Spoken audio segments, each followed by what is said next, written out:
están? Bienvenidos al segundo capítulo del programa Hablemos con Propiedad del Centro de Estudios Libertarios. Mi nombre es Juan Cristóbal Demian, soy cientista político y voy a estar acompañándolos con estas entrevistas a distintas personalidades, distintos personajes distintas personas, influencers, de todo tipo que luchan, digamos, por la libertad o que dan su opinión respecto a ciertas temáticas controversiales, políticas, de lo que está pasando tanto en Chile como en Latinoamérica. El día de hoy tenemos una invitada muy, muy especial. Ella es Catalina Olivares, también conocida como Cata Libre, que ella es una influencer muy que le está yendo muy bien en TikTok y también está en Instagram para que la puedan buscar. ¿Cómo estás, Catalina? Por favor, ¿cómo estás? Cuéntanos primero cómo estás. Muy bien, muchas gracias. Muchas gracias por esta invitación. No, muchas gracias a ti por haber aceptado y poder conversar con nosotros. La primera pregunta, y que es la pregunta que hacemos aquí para romper el hielo, para en vez de yo decir, digamos, más cosas sobre ti, es que tú misma nos cuentes, le cuentes, digamos, a las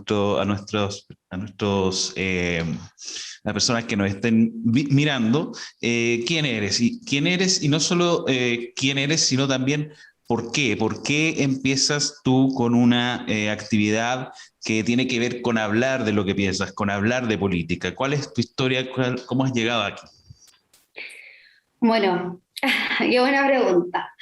La verdad es que yo soy una ciudadana común y corriente, probablemente de un porcentaje importante de la población chilena, clase media, que comienza esta travesía de TikTok en julio del 2020. ¿Por qué esta red social? Porque, bueno, estaba de moda en plena pandemia, todos encerrados, muchas visualizaciones, mucha gente compartiendo esta plataforma, videos de esta plataforma. Entonces decido emprender un video y mi primer video parte hablando de las 10 razones por las cuales yo rechazo una nueva constitución. Igual esta idea se venía gestando hace un tiempo, post estallido social, post pacto por la paz, donde yo comienzo a investigar con respecto al tema de la constitución, de para qué sirve una constitución, comienzo a investigar con respecto a qué países han cambiado su constitución, si los países desarrollados lo hicieron o no, etcétera. Y me empiezo a dar cuenta que es una estafa. Entonces decido investigar, informarme, escuchar a abogados constitucionalistas y decido hacer este video de TikTok. La verdad es que yo en mi rubro no tengo nada que ver con respecto a política, ni filosofía, ni nada por el estilo, pero sí me preocupaba que nos estafaran como ciudadanos chilenos y que básicamente lo que hicieran es enfrentarnos a un proceso constitucional del cual no íbamos a sacar nada porque no respondía a las necesidades de la gente. Entonces, la verdad es que por esa razón yo decidí incursionar en esta red social y efectivamente me fue bien en el primer video. Lamentablemente no ganó el rechazo, pero sí sentí y siento que muchas veces represento a aquellas personas que no pueden hablar, que no tienen voz, porque les da vergüenza, porque su opinión es impopular, porque no es lo que se está hablando. Básicamente la campaña del apruebo fue una campaña totalmente exitosa, donde participaron actores, líderes de opinión, gente de la farándula, etcétera, apoyando el apruebo. Y el rechazo, por supuesto, nada. Entonces, yo dije, ok, yo no soy político, no soy una persona que esté dentro de la farándula, no soy un líder de opinión, pero sí soy una ciudadana chilena común y corriente de clase media, que soy la primera profesional de mi familia, que gracias a este sistema neoliberal, mi familia salió adelante, entonces dije, yo puedo hablar y quiero hablar. Y decidí hacer mi primer video de TikTok y la verdad es que desde ahí he recibido muchos mensajes de personas que sí se sienten representadas con lo que digo, con lo que pienso y con las cosas que opino, porque básicamente en mi TikTok lo que yo hago es agarrar una noticia y opinar con respecto a esa noticia. Obviamente me informo con respecto al tema que se está tocando, trato de profundizarlo lo más que se puede, porque TikTok solamente deja hacer videos de 60 segundos y hasta 3 minutos, y doy mi opinión con respecto al tema. Y bueno, desde ahí que no solté esta plataforma y eso. Bien. Qué interesante, bueno, interesante este fenómeno que se da de mucha gente que puede sentirse representada por la que, quizás porque otra persona tiene quizás la posibilidad de hablar, porque hay mucha gente que tiene miedo no solo por las consecuencias, sino porque quizá algo, o sea, dentro de las consecuencias que hay, que no son solo sociales, para algunas son laborales o de cualquier tipo, eso es lo complicado, y estamos en una situación bastante compleja en la que el pensamiento único se está instalando de una forma bastante dura en ese sentido. Y en tu caso, por ejemplo, ¿cómo fue la repercusión social de esta nueva fase de Catalina que aparece en las redes con estas opiniones? ¿Cómo fue tu proceso con quizás tus propios conocidos, con quizás tus propios amigos, tu propia familia? ¿Tienes alguna historia, digamos, con respecto a eso? ¿Alguna reacción? ¿Cómo fue el feedback de tu mundo? Mira, la verdad es que en cuanto a repercusión laboral, no hubo, porque yo tengo mi emprendimiento, tenemos un emprendimiento familiar, yo me dedico básicamente a hacer eventos, matrimonios. Entonces, la verdad es que no tuvo ninguna repercusión. Sí, obviamente hubo novias que me dijeron, oye, Cata, te vi en TikTok, me gusta lo que estáis haciendo. eh, Qué bueno por esa parte. En cuanto a una repercusión social, sí, obviamente tuve miedo, porque, bueno, yo tengo 29 años y en mi círculo la gran mayoría de mis amigos, conocidos, todos iban a votar a prueba, yo creo que un 99%. Entonces yo dije, ok, esta es mi opinión, es súper impopular, no van a estar de acuerdo conmigo porque ellos creen que de esta manera se van a generar los cambios. Yo creo que no, yo creo que es una estafa, entonces nos íbamos a enfrentar ante dos opiniones totalmente diferentes. Sí tuve miedo y sí me ha pasado que se ha alejado gente de mí por eso, por opinar de una manera distinta. Ahí tú te das cuenta de la intolerancia un poco con respecto a las opiniones diferentes.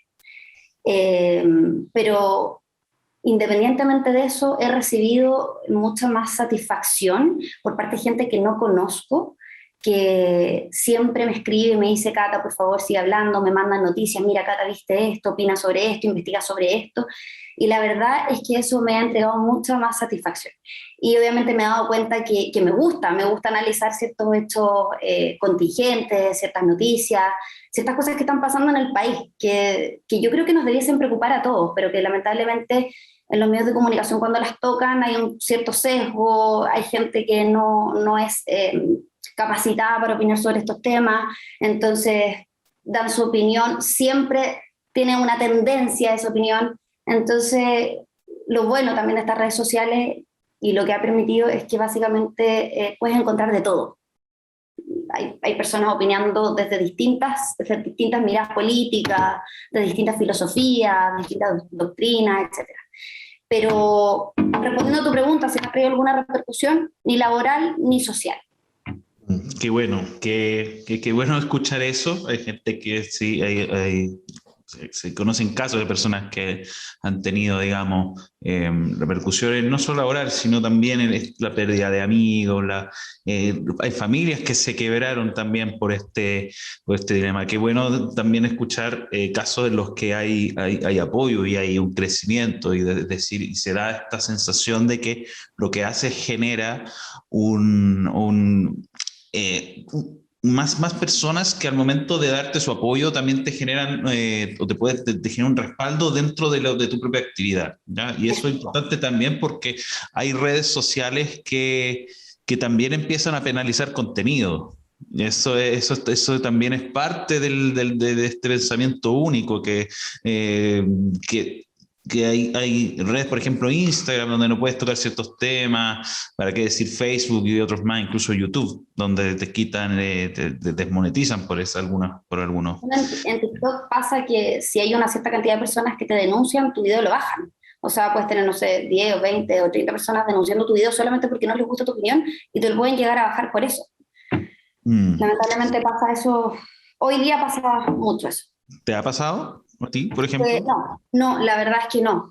Lo que pasa es que igual mis videos son sobre una noticia y al final yo doy mi opinión. Mm. Y siempre lo he hecho como de manera respetuosa. Regularmente le bajan los videos a personas que a lo mejor se exacerban un poco o se ponen un poco, no sé, un poco más, les da rabia y lo manifiestan mucho, entonces les terminan bajando los videos. Claro, sí. Y quiero tocar un poco el tema quizás, para que te explayes quizás en algo más, no sé si filosófico, pero más abstracto. Tu nombre es Cata Libre. Sí, eso ya me indica que la libertad para ti es muy importante. Por algo elegiste ese nombre. Si puedes quizás contarnos qué es, cómo Catalina piensa la libertad, por qué eliges este valor, por qué lo haces parte de tu identidad en este mundo virtual en el cual tú empiezas a expresar lo que piensas. ¿Cómo ves la libertad? ¿Cómo la defiendes? ¿Cómo la imaginas? ¿Cómo la proyectas? Bueno, Cata Libre parte por que yo defiendo la libertad de expresión, por sobre todo, la libertad de opinar, de disentir, de opinar distinto al otro, de que no te censuren por eso. Entonces, por eso ocupé la libertad o Cata Libre. Es eso fundamentalmente, pero a medida que he ido incursionando en esta palabra y en esta filosofía, el liberalismo, me he dado cuenta que, bueno, la libertad tiene que ser a todo nivel, no solamente económico, sino que también moral, y la idea es defenderla. Básicamente porque, como tú lo mencionaste anteriormente, me di cuenta que se está viendo en desmedro, se está viendo en peligro la libertad como valor. Hoy en día podemos apreciar en la constituyente, o sea, la libertad de expresión se está viendo en peligro, la libertad y el derecho preferente de educar a tus hijos también se está viendo en peligro. Y así muchas cosas más. Están censurando solamente por opinar de una manera distinta o de ver las cosas de otra manera, de haberlas vivido incluso de otra manera y querer decirlo. Entonces, la verdad es que yo creo que es muy, muy, muy importante hoy en día defender las ideas de la libertad, tanto económicas como morales. Yo en este proceso de meterme a esta red social, la verdad es que como yo te contaba y como les contaba, yo no tengo nada que ver con mi rubro, a lo que me dedico, mi profesión, no tiene nada que ver con política, con filosofía, absolutamente nada. Yo cuando empecé a hacer TikTok me empecé a informar simultáneamente. Empecé a leer libros, empecé a incursionar, empecé a leer medios de prensa escritos, empecé a estar más contingente con las noticias, etcétera. Pero antes de eso, absolutamente nada. O sea, este interés mío de querer profundizar con respecto a una doctrina política, una filosofía como es el liberalismo, partió justo cuando yo empecé a hacer TikTok. Y obviamente descubierto en esta filosofía, me he identificado mucho.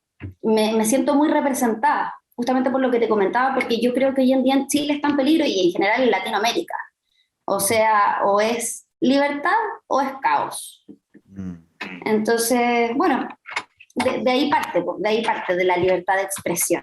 En esa búsqueda, en esa búsqueda, ¿encontraste algún referente particular, algún libro que te llamara la atención, algún autor, alguien que quieras como comentar? Sí, bueno, yo creo que el mayor referente para la gente que parte en esto, yo creo que a lo mejor muchos se van a sentir identificados, fue Axel Kaiser. Cuando lo escuchaba en los medios de comunicación, porque lo invitaban, él mismo se hacía presente en varias partes. Y siempre con su discurso imponente, siempre con las respuestas exactas, siempre refutando todo con argumentos sólidos, con datos duros, etc. Y eso me llamó mucho la atención. Pero sí hubo un libro que me marcó mucho, que fue el primer libro que leí, que fue La llamada de la tribu, de Mario Vargas Llosa. No sé si lo has leído. Lo conozco, sí. Lo conozco. Bueno, él habla, es como una biografía, una autobiografía. de cómo él pasó a ser marxista a liberal. Y es una cartografía de los autores que a él le fueron cambiando este pensamiento.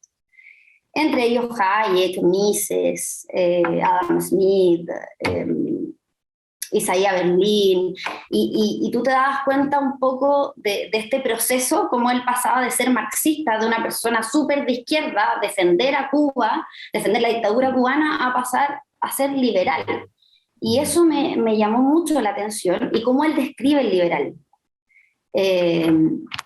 Y bueno, ese fue como el primer libro que leí, después empecé a leer más, incursionar más, porque dando cuenta que hay una gran cantidad de autores. Y por supuesto también me leí casi todos de Axel Kaiser.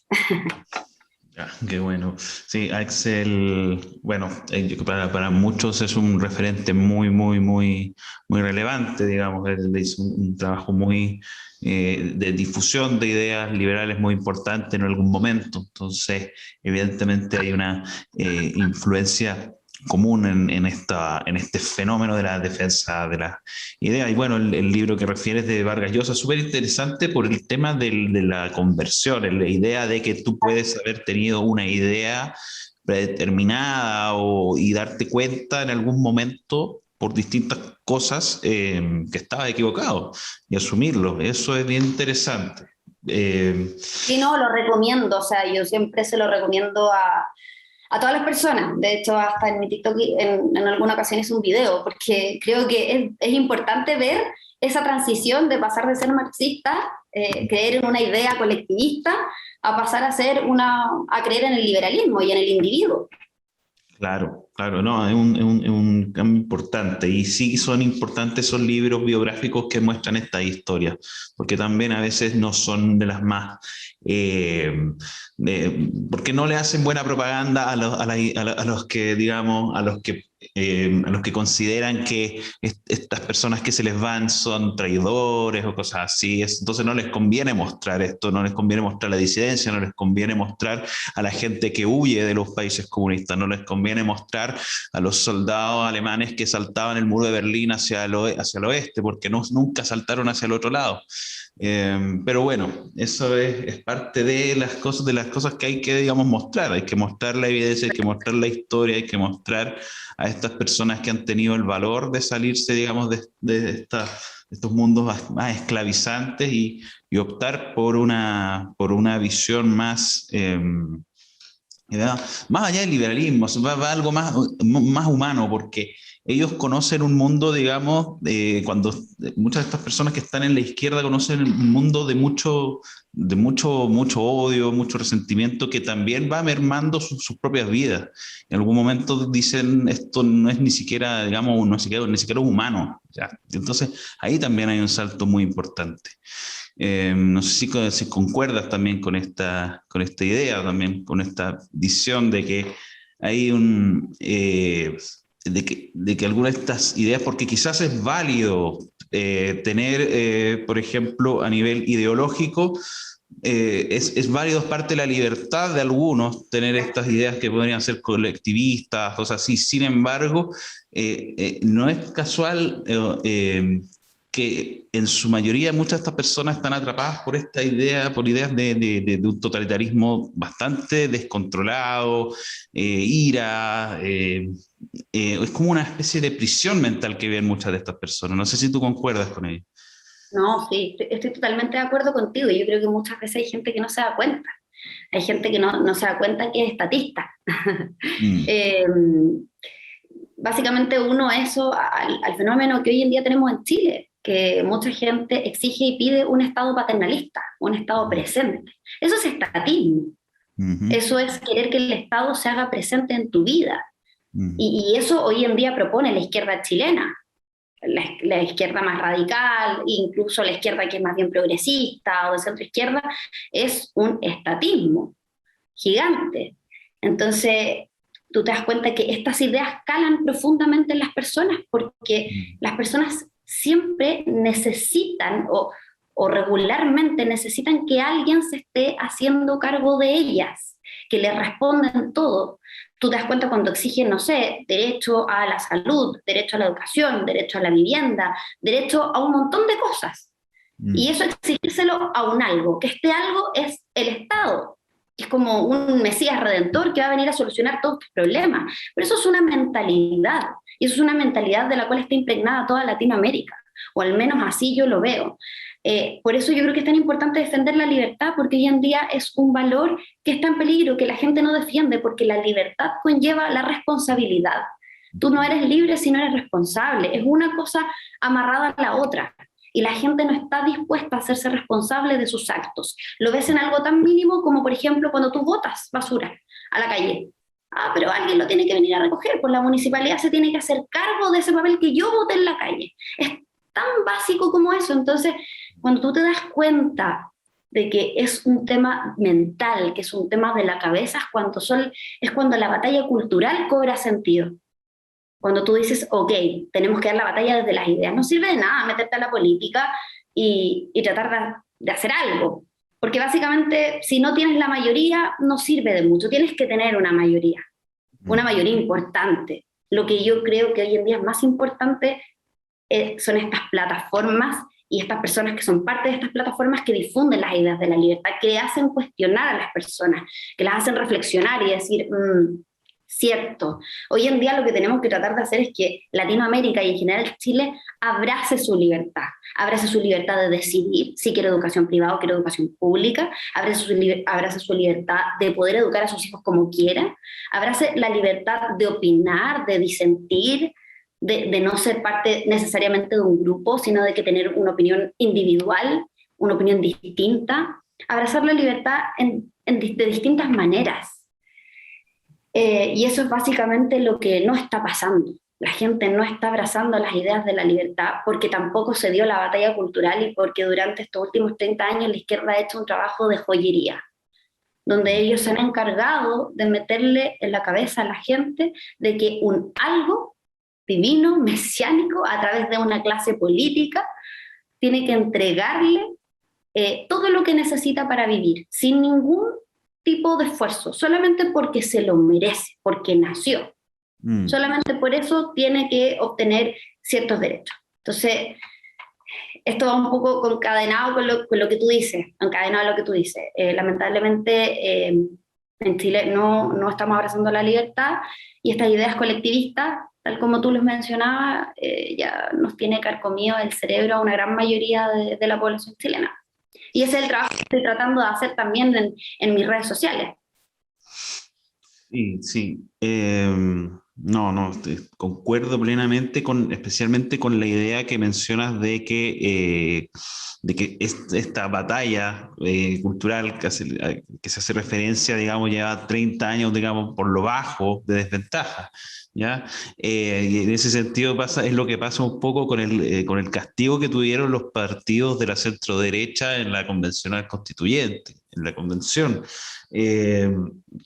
Y bueno, respecto precisamente a lo que está ocurriendo en la convención es un tremendo ejemplo de este caos, esta especie de utopía que intentan implementar grupos que ahora emergen desde los márgenes, por así decirlo, de esta idea de una nueva clase política, porque como tú dices, ok, no buscan, digamos, que se les resuelva la vida, o se le ha inculcado a las personas que tienen que aparecer un grupo para resolverles, digamos, estas necesidades o delegarles esa responsabilidad a algo, a alguien ahí abstracto. Y aparece entonces, por ejemplo, un fenómeno en que tú, por ejemplo, tocas en uno de tus videos de TikTok, que es el fenómeno de la lista del pueblo. La lista del pueblo, que es como este proyecto que aparece como para decirle, ok, olvidémonos de los políticos tradicionales porque nos han fallado, todo eso, y miren estas cartas porque estas cartas puede ser usted, puede ser su vecino, puede ser, y efectivamente ahí se genera esta especie de idea de que, porque dice pueblo en la papeleta, debe ser bueno. O sea, se generó esa trampa lingüística de decir, este va por la lista del pueblo, entonces debe ser este el bueno. Por este voy a votar porque no es de los políticos tradicionales. Sin embargo, ¿qué es lo que ocurrió? Que inmediatamente vinieron un montón de malas prácticas, digamos, descaradas, bastante amateur en el caso, digamos, de su candidato, su intento de candidato presidencial, etcétera. Entonces, no sé tú cómo ves eso, cómo ves tú el proceso constituyente, por ejemplo. Bueno, yo, como te mencioné al comienzo, siempre creí que este proceso constitucional era una estafa, era la gran estafa. Creo que alguna vez la Vane Kaiser lo llamó así. Y me hizo total sentido desde un comienzo, cuando los políticos se ponen de acuerdo, todos los partidos políticos junto con el Poder Ejecutivo se ponen de acuerdo para ofrecernos esta nueva constitución, la solucionadora de todos nuestros problemas en términos de salud, educación, seguridad, etcétera. Porque básicamente lo que la gente pedía en la calle o lo que tú veías en redes sociales, etcétera, era eso: mejor educación, mejor salud, mejores viviendas, seguridad, y el tema de las pensiones, que era súper importante. Entonces, bueno, mucha gente yo sé que no hizo este ejercicio, y te lo digo porque tenía muchos amigos que solamente iban a votar a prueba por estar de moda, porque efectivamente creían firmemente que una nueva constitución o un nuevo proceso constitucional iba a cambiar de verdad todos los problemas que tenían.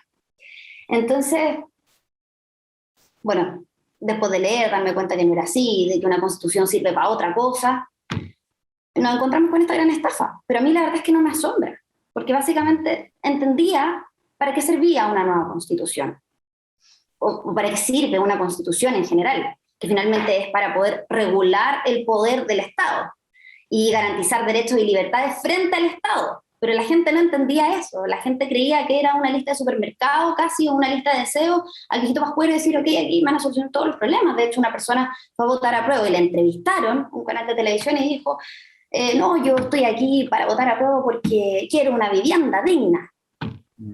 Cuando tenías abogados constitucionalistas hablando en los canales de televisión, ahora es que por supuesto esta señora no ve la televisión, diciendo que por favor basta de decir que la Constitución va a arreglar problemas que son de política pública, de gestión, de administración y de leyes, que no es un tema de Constitución, de una carta magna.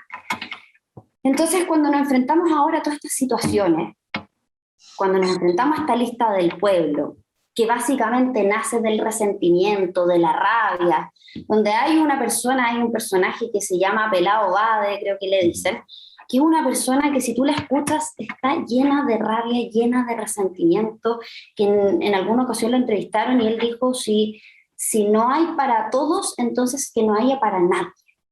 Así como que si no hay como dinero, calidad de vida para comer para todos, entonces que no coma nadie. Cuando te encuentras y te enfrentas con una persona así, que es parte de esta lista, ¿tú qué te puedes esperar? ¿Qué puede aportar él a la sociedad? Si básicamente lo que dice con sus palabras es lo que siente, es lo que piensa, su mentalidad. Entonces, esta gente que creyó que esta lista del pueblo, claro, suena bonito. Mucha gente dijo la lista del pueblo, la lista de todos los chilenos, del pueblo chileno. Pero hubo una constituyente que se salió al comienzo, que no recuerdo bien su nombre, que ella dijo, esta no es la lista del pueblo, esta es la lista de un pueblo. Porque yo no pude opinar distinto, porque yo no pude disentir, y porque básicamente tenías que actuar en bloques, como pasa en todos los partidos políticos. Entonces ya ese es el primer indicio de que actúan como un partido político más, cuando tú tienes que alinearte y que lo que dice el partido es ley. Eso es lo que pasó con la lista del pueblo. Y ahora tú ves todas estas cosas, estas malas prácticas que han sucedido después, que el hecho de las facturas, de los pagos a familiares, millonarios, te encuentras con este constituyente, o sea, con esta candidata a la presidencia, que era, no me acuerdo el apellido ni el nombre en estos momentos, pero que pertenecía al Partido Comunista, al Partido Socialista, perteneció al Frente Amplio, y que después lo sacaron, y que más encima lo votaron como 77 personas, ni siquiera el pueblo chileno, como se supone que tenía que ser, si ellos querían llamarse la lista del pueblo. Y ahora tú te encuentras con este candidato a la presidencia que se ve envuelto en una situación engorrosa, en una situación conflictiva, donde presenta 26.000 firmas falsas a un voluntario que está muerto, y que no era la primera vez que lo hacía, que lo hizo en el 2012 también. Entonces, ¿de qué me estás hablando? Si tú ves todo esto, si la gente ve todo esto, debiese decir, ok, esto es una estafa. Porque básicamente la lista del pueblo llevaron a ¿cuántos? 23 o 27 constituyentes. 27 constituyentes fueron por la lista del pueblo. 27 personas que piensan de la misma manera, que se han ido saliendo a poco porque se han querido desmarcar de un rotundo fracaso de partido político, de intento de partido político es otra cosa. Pero básicamente porque no se quieren ver involucrados ante estas malas prácticas que han tenido algunos de ellos, y si es que parte de estos 10 constituyentes que están saliendo para no quemarse, para no seguir quemándose. Pero, pero la verdad es que yo siempre supe que iba a ser de esta manera, que esto iba a ser un show, Claro. que era una estafa, vuelvo a repetir. Claro, y es complicado porque de repente uno se ve cierto optimismo de algunos cuando empieza a desmembrarse frente al pueblo, pero nada dice que tampoco estos constituyentes que se van saliendo significa que van a adoptar unas posturas más moderadas, sencillamente un trámite de ellos precisamente por lo que tú estás diciendo, es para arrancar del barco antes que se hunda.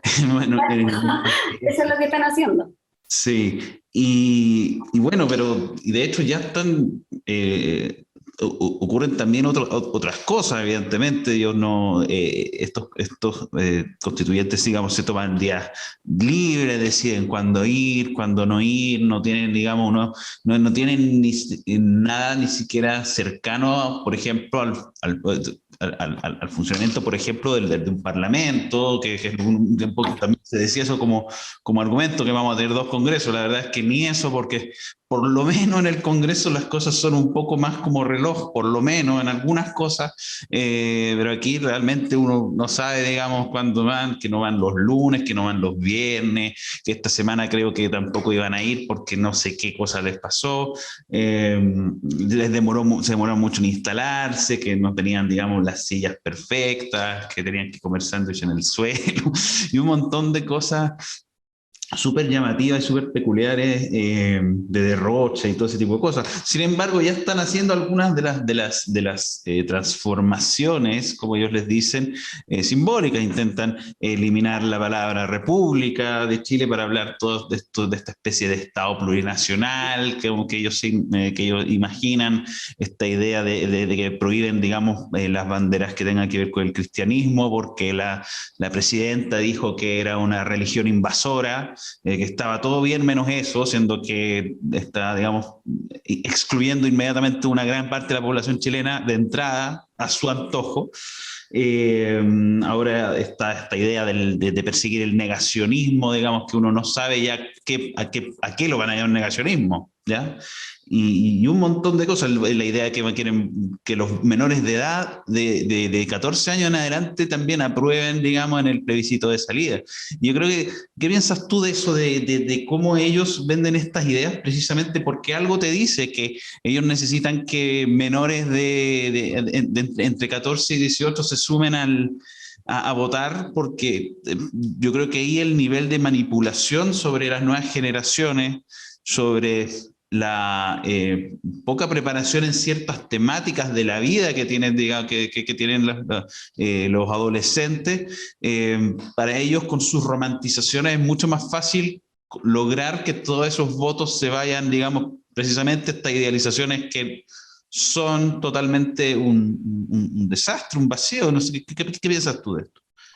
Bueno, me parece nefasto todas las cosas que me has mencionado, que mientras más me las recuerdas, como que yo digo, ¿cómo llegamos a esto? O sea, ¿cómo hay cabida para estos temas? Que hay incluso temas que son, tal como dijiste tú, son simbólicos, que ni siquiera tienen que tocar. O sea, básicamente ellos están ahí para escribir una nueva constitución, presentarla y ver si nosotros la aprobamos o no. Todavía tenemos un plebiscito de salida. Espero que todavía se siga manteniendo así. En el cual podemos aprobar o rechazar esta nueva constitución y quedarnos con la antigua, etcétera. Bueno, ellos también tocan todos estos temas porque justamente son temas que quieren poner en la palestra, que quieren que la gente hable, comente, que quieren que básicamente se hagan como populares y que la gente los converse, pero básicamente ellos no tienen ninguna incidencia en esos temas. Se supone que reglamentariamente no, hay cosas que no pueden hacer. Con respecto al tema de que voten los menores de edad, bueno, hay muchos temas. Básicamente yo creo que ellos también saben que este proceso constitucional ha perdido un poco, o sea, se ha desprestigiado solo, y necesitan de estos votantes o de estos votos que son desinformados, que son, imagínate, pensaban en los jóvenes desde adolescentes de 14 años en adelante, o sea, en qué país se vota desde 14 años en adelante. Yo, de hecho, hice un video con respecto a eso y averigüé con respecto a eso, en qué países pasaba eso, y en ninguno vota alguien desde los 14 años en adelante. Sí, desde los 16, pero en algunos países hay restricciones como, por ejemplo, no sé, pues votan en ciertas regiones, no votan en todo el país, o votan, por ejemplo, por ponerlo ejemplo en casos chilenos, por las municipales, pero no votan a las presidenciales. Ponte tú, hay otros lados donde en países un poco como más desarrollados, si no me equivoco era Austria, quizás, o en, ¿qué era este país? Bueno, ya, no me acuerdo. Cuando me acuerde te lo voy a decir. Pueden votar desde los 16 años, pero tienen que trabajar, tienen que acreditar que trabajan. Entonces, básicamente, ya ahí se condice porque la persona o el joven conoce lo que es trabajar, lo que es recibir un sueldo, lo que es pagar sus cosas, etc. Pero eso no iba a pasar en Chile, o sea, eso iba a ir contra los derechos del niño, ¿cachai? Pero te puedo hacer votar igual, pero tú no te vas preso. O sea, te puedes ir al Sename, a un centro que tiene ciertas restricciones, que no te pueden condenar más de 10 años, que puedes salir de repente de vez en cuando, pero que básicamente no es la cárcel. Entonces, ahí tú te vas dando cuenta que estas medidas básicamente las quieren poner como en la palestra porque primero se están desprestigiando, necesitan esos votos, y porque necesitan ideologizarlo. Si básicamente lo que hace el Partido Comunista, por sobre todo, va a los colegios, va a las universidades, va hacia los profesores, para que inculquen estas ideas. En alguna ocasión Carol Cariola lo dijo en Chilevisión, no me acuerdo si fue en el 2014, en el 2015 ella dijo, nosotros estamos en todas las universidades y en todos los colegios. O sea, ¿cómo tú estás a través de qué? ¿De quiénes? ¿Cómo estás ahí? Entonces, la verdad es que para mí esos temas son netamente para que se conversen, para hacer presión dentro del Parlamento, porque ellos no pueden hacer nada como constituyentes. Hay sí efectivamente una ley que está en el Congreso que se está discutiendo, que es justamente para que menores de 18 años, no sé si desde los 14 o desde los 16, puedan votar. Pero los constituyentes no mucho pueden hacer más que meter presión, poner a un cierto grupo de jóvenes afuera, gritando, hablando, haciendo presión, amarrándose, no sé, con cadenas, como lo han hecho en algunas ocasiones a ciertos colegios, a ciertos lugares emblemáticos, etc. Y eso, o sea, para mí todas las temáticas que se han tocado en la constituyente que no tienen que ver con temas constitucionales, para mí solamente me habla de que ellos están tratando de, simbólicamente, como lo dijiste tú, poner temas al habla, en conversación. Que la gente los converse, los piense, oye, sí, podría ser, pero hay gente que la verdad no sabe mucho. Y yo pienso que está pasando como algo contrario. Para mí es el efecto contrario. Están produciendo un rechazo en la ciudadanía. La gente está rechazando este proceso constitucional justamente por estos temas que tocan que no son necesarios. El tema de los presos políticos, partieron con ese tema, con el tema de los presos políticos. O sea, ¿qué presos políticos? Si los antecedentes están ahí. Si la persona que agredió a Gabriel Boric en la cárcel cuando fue a ver a estos presos de la revuelta tenía un prontuario gigante desde el 2009, estaba acusado por un montón de cosas, hasta de secuestro. Entonces, cuando todo esto sale después en la prensa, en los medios escritos, porque en la televisión chilena tampoco como que lo hablen mucho, pero en los medios escritos, por sobre todo,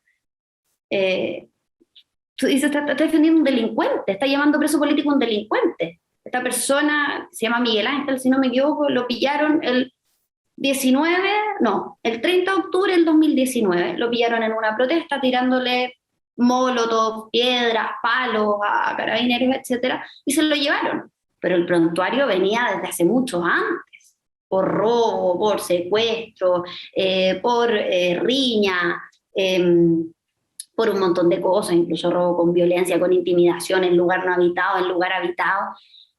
Y tú dices, y están discutiendo eso, algo que solamente lo puede ver la justicia chilena, no ellos como constituyentes.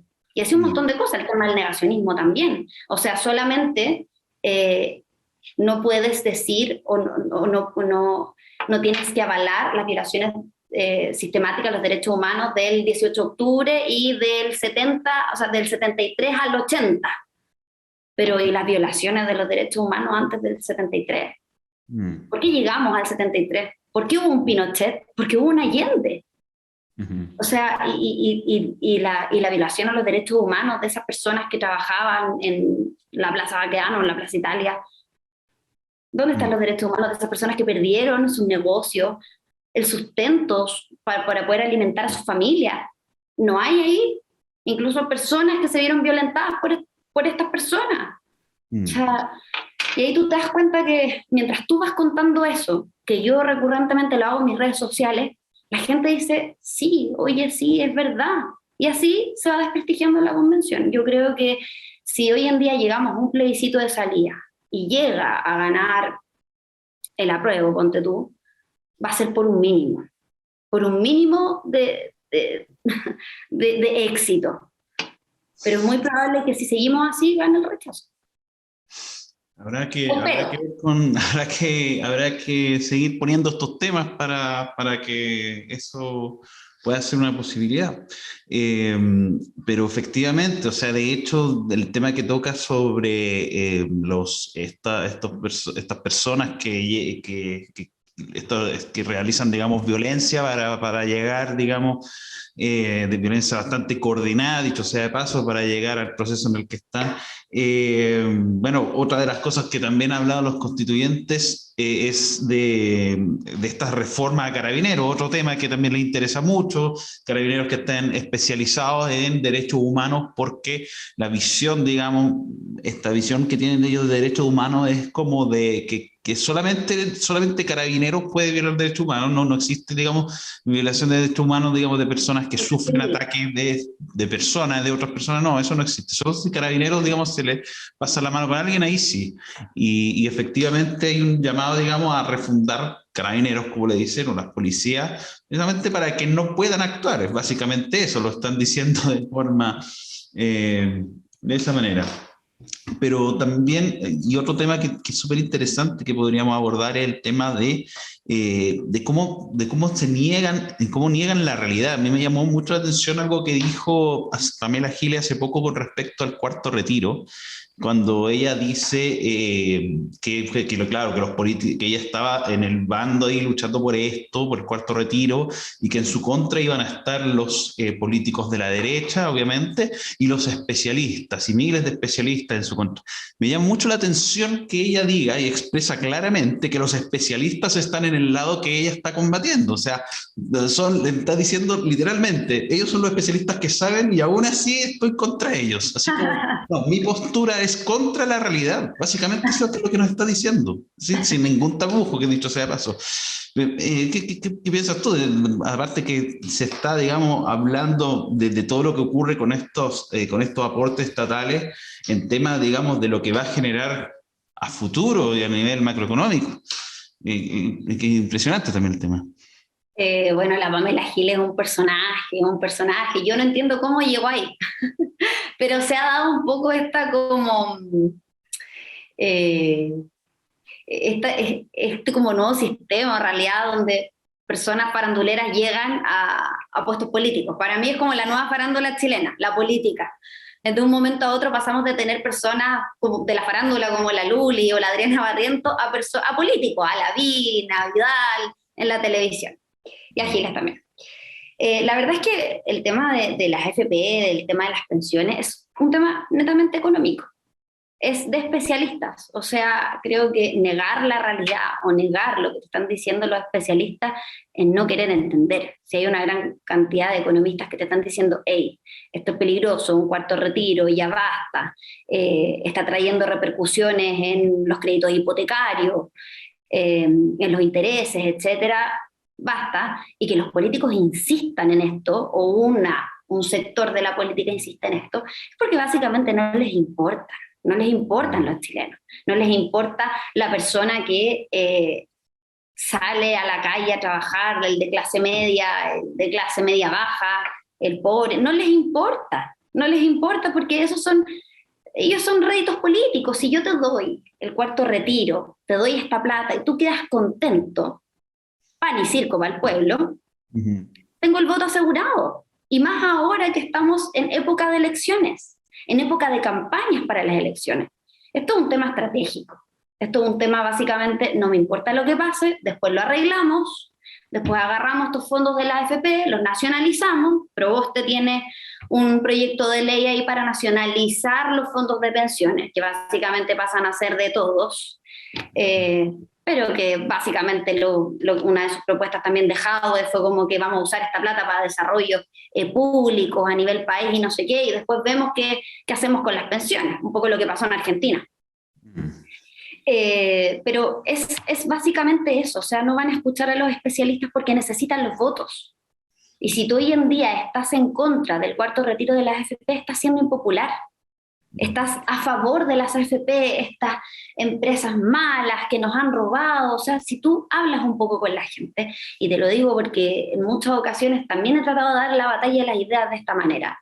Yo, o sea, soy una persona, como te dije en un principio, común y corriente, que tampoco entendía mucho de estos temas, que una vez que me senté en mi casa y dije que vamos a entender cómo funcionan las AFP, vamos a entender qué son, cómo lo hacen. Cuando tú te pones a hablar con la gente, cuando tú hablas con la gente, tú te das cuenta que ellos no entienden el sistema de capitalización individual, por lo tanto no lo van a defender, porque no lo entienden, porque le han mentido y porque es un tema económico, puramente económico. Entonces, básicamente, es complejo. En Chile no hay una educación financiera, ni desde el colegio, ni en las universidades, cuando estudias carreras más bien humanistas.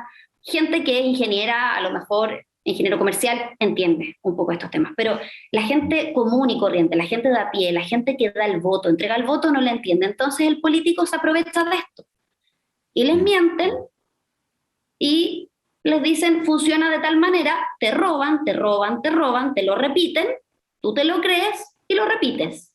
Entonces ahí está también la labor de algunas personas que entienden un poco más, de poder explicar cómo funciona en palabras simples, básicamente para que defiendan el sistema de capitalización individual. Puedes defender la AFP o no, pero defender un sistema de capitalización individual, no un sistema de reparto, no un sistema donde el Estado está a cargo de tus pensiones, sino que es un sistema donde tú mismo te hagas cargo de tus pensiones. Pero es un tema de educación financiera.